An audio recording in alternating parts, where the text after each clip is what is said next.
everybody. Welcome to DaveTalks. You know, like TED Talks? DaveTalks. And today's topic, what's today? Today is the February 21st, 2016. Today's topic, the cord cutter cable boxes. You know, I check out some of the YouTube videos, and every now and then I'll find some guy and he just doesn't talk. He just sits there in front of the camera and talks for an hour and ruminates. And he actually they'll get 3,000 or 4,000 views. I don't know. Me, I'm not going to talk that long today, but I did want to talk about something that's a lot of people are talking about. It's in the news lately. It is cable boxes, okay? You know, when you subscribe to a cable's TV service, you know, there's your bill and there's a charge there for the channels you're watching, you know, the package, you know, the digital basic and the digital preferred or the custom TV or the HBO, the sports channels, whatever, the sports package. And there's taxes you have to pay, and there's various fees. There's always equipment charges, okay? And inevitably, whether you have a DVR or you have a your standard box, whether it's HD or standard def or whatever, there are charges, okay? And it's like renting. You know, you get a DVR, you get a box, you plug your cable into it, and it plugs into your TV, and part of your cable bill every month is that damn charge. You know, it can be $5 or $6, it can be $10, it can be $15. I mean, some DVRs I've seen, you know, they'll say, okay, the box itself is $10 a month, and the service that you're getting is another $10, and you're paying $18, $20 a month just for the box, basically. They word it differently and all that, but you know, you get a TV in your, say, your bedroom, or you just have a regular converter box. That's could be another $10, you know, and whatever. Even those little digital transport things that you're supposed to be able to get limited basic cable on a second or third set, there's a charge for those too. It's a rental charge, okay? And a lot of people are saying, hey, you know, it's a ripoff to just constantly, the cable company has to provide this box and I have to take it if I want the service and I got to pay this rental fee. Is there some better way to do it? And a lot of people are saying, well, yeah, there is. How about you go buy your own box and then you own the box, and then, you know, the cable company doesn't charge you that fee every month.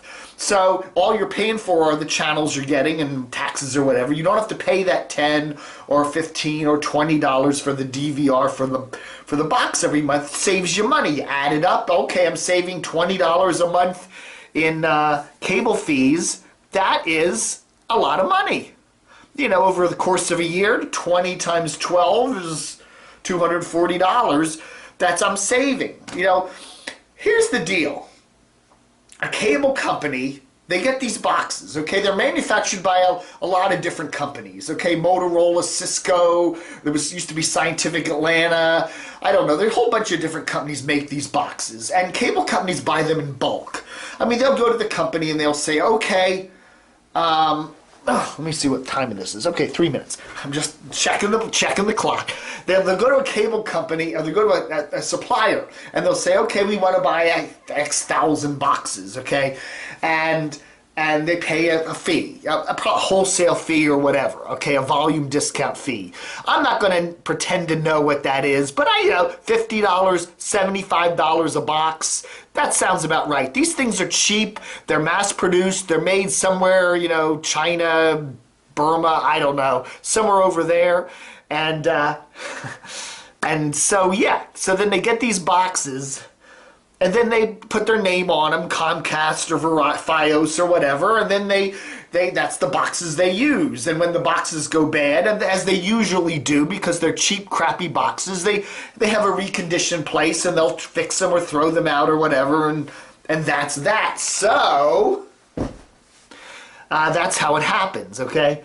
So basically, they take a $75, $100, maybe they paid $100 for it. I don't know, maybe less. And then they rent it out to you, and you're paying, you know, let's just say $10 a month. Just say $10 a month for this cheapo HD box, okay? That's basically a little computer. It's got a hard drive in it. It's got, whatever. And it works, for a while. And so you pay $10 a month for this thing. Well, in a year, you're paying $120 for it, okay? And the box may have only cost the cable company $75, $80, okay? So in the first year, you're already paying more in renting the box than the box actually cost the cable company. And in the second year, it's pure profit for the cable company, because you've already paid for the box, but yet you're still paying for the box. You get it? So that's why cable companies love this. It's great. But once you get past that first initial pay off the box thing that it costs them, it's just money coming in to rent these boxes. And so cable companies like that. And so, people are saying, hey, it's a ripoff, whatever. Now, cable companies also do the equipment charge with modems and the wireless gateways, okay? I have one of those, okay? Even though I cut my cable cord a year and a half ago, I still have Comcast's internet service. And yes, I do pay $10 a month, too much, for that stupid wireless gateway. But now we're gonna look at the positives and the negatives of what this all is, okay?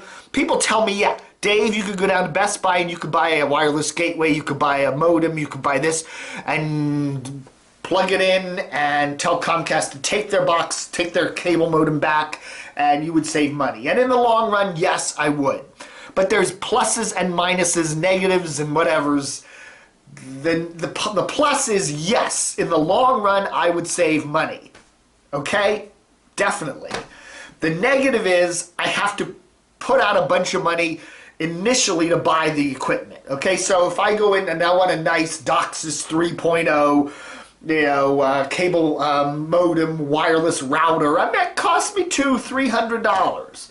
Okay, and I take it home and I have to plug it in and whatever and do it, configure it, because I'm not getting the junk from the cable company, and hopefully it'll work. But if something goes wrong with that cable modem, it's my fault. I got to take care of it, okay? My cable service goes down, my internet goes down, I call Comcast up and they run their checks, they may send a tech out, he'll look at the pillar out by the street and he'll bring it in and go, you know what, you're getting a good signal, there's nothing wrong with at our end, it's probably in your cable modem, okay?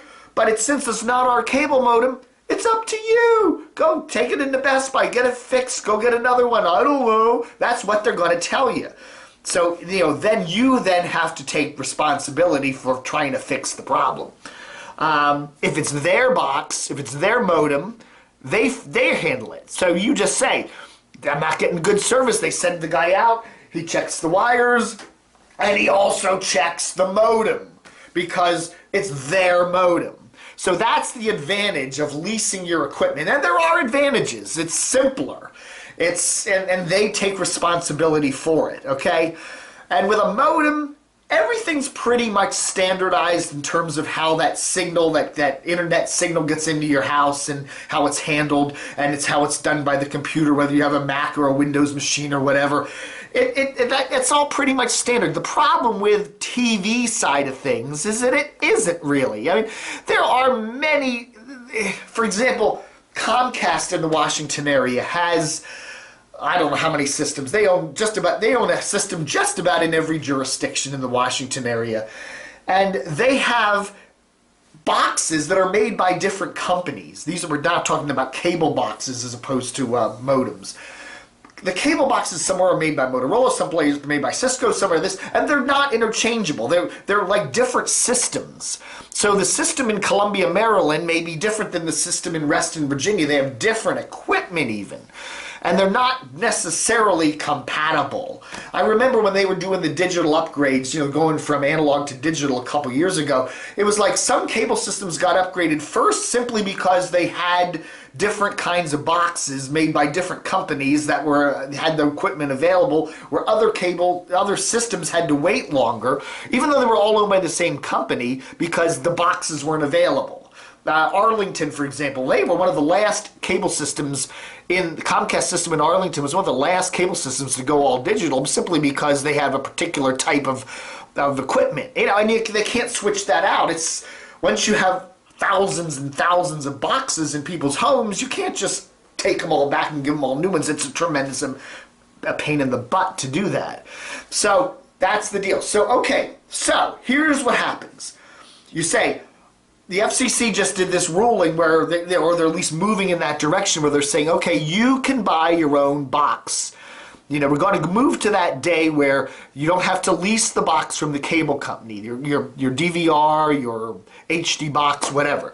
We will just provide, you can get your own box. Go to Best Buy, go online, go to Amazon, go to, I was going to say Circuit City, but go to H&H Gregg and buy your cable box, okay? And then take it home and then plug your cable wire into it and plug into your TV and then call your cable company up and say, okay, here's my box, turn my service on.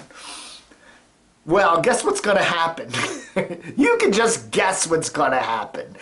Turn on the TV and either it's not going to work or you'll get in some of your channels but not others. You're going to say, gee, I've subscribed to this package of channels and I'm supposed to be getting Spike TV, but I'm not getting Spike TV.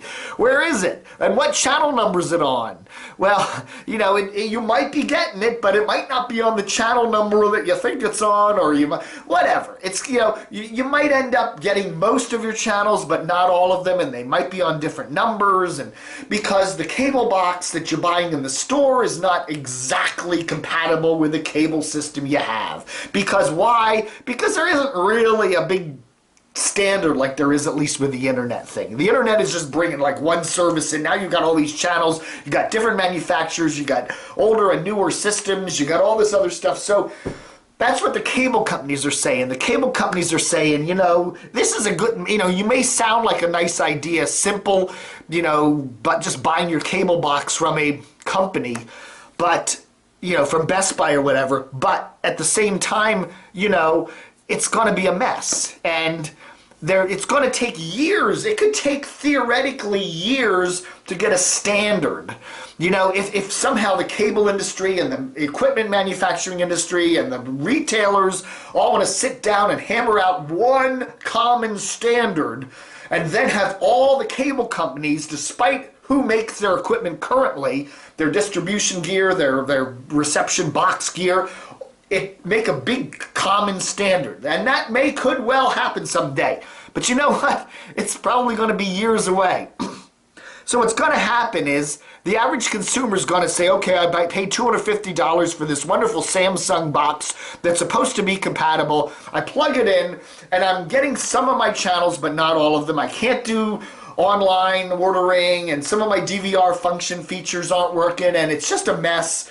I just want something that works. And the cable company will say, fine, rent the box from us. We'll be happy to give you a fully compatible box at $10 or $15 a month.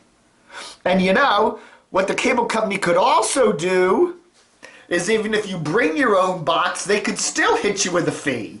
They'll charge you a $10 a month fee for customer supplied box fee.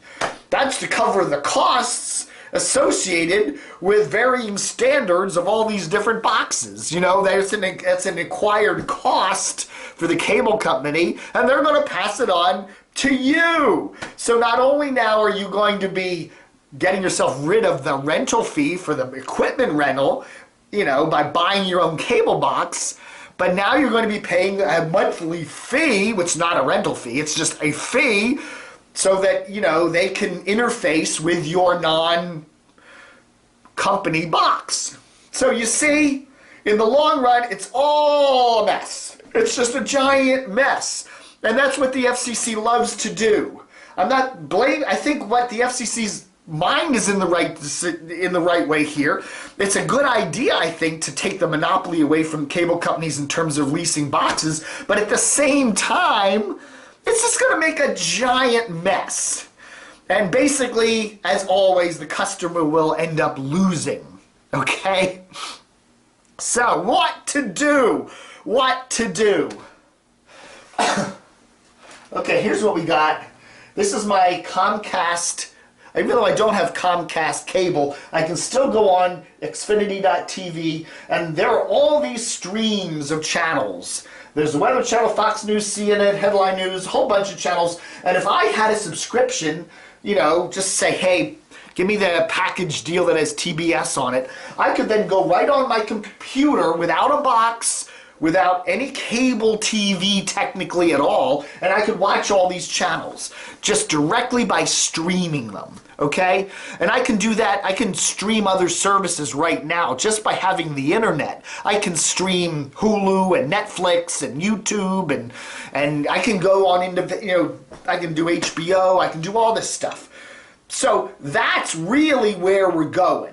Okay, is throw the damn box away. We don't need no stinking cable boxes. We can get our TV straight on the internet. Have this interface directly with your television set, which they can do now. It's very easy. And then all your cable channels come in directly on the internet through that internet protocol, and you don't need some stupid copper wire, I mean, at least going to your TV. You still need the copper wire, I guess, coming into the fiber, coming into your house. But you get the internet, and then all your channels come in on the internet, okay? Even your local channels. I mean, that's what Aereo was doing a couple years ago before they got bounced. But it was bringing in all your local television signals on, you know, the internet. So that's where we're going. So in a way, this whole cable box thing is a moot point. We need to move beyond that. It's the cable box mess is just going to be a giant fiasco that nobody's going to like. We need to move beyond the traditional cable TV service where you have the wires and the box and the TV and just go straight to this kind of a thing where all TV sets get the internet directly. And that's what boxes like Roku and Apple TV and stuff like that, it's just basically a way to get the internet directly to your television.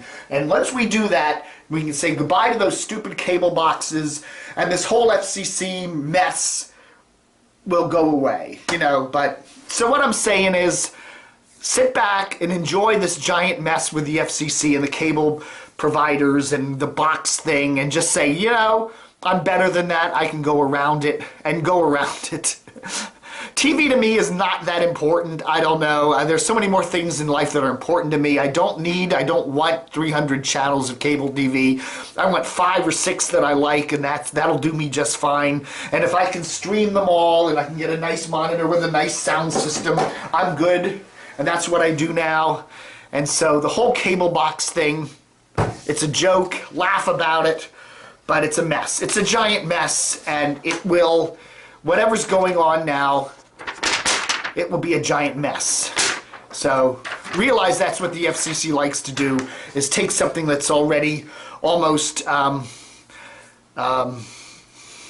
passé and turn it into a giant mess. So anyway, thanks for watching Dave Talks, where I do intelligent talks about media topics. Relatively speaking. All right, thanks for watching, everybody. It's the 21st of February, 2016. Don't forget to help support DCR TV, because that's where all the cool media news comes at you.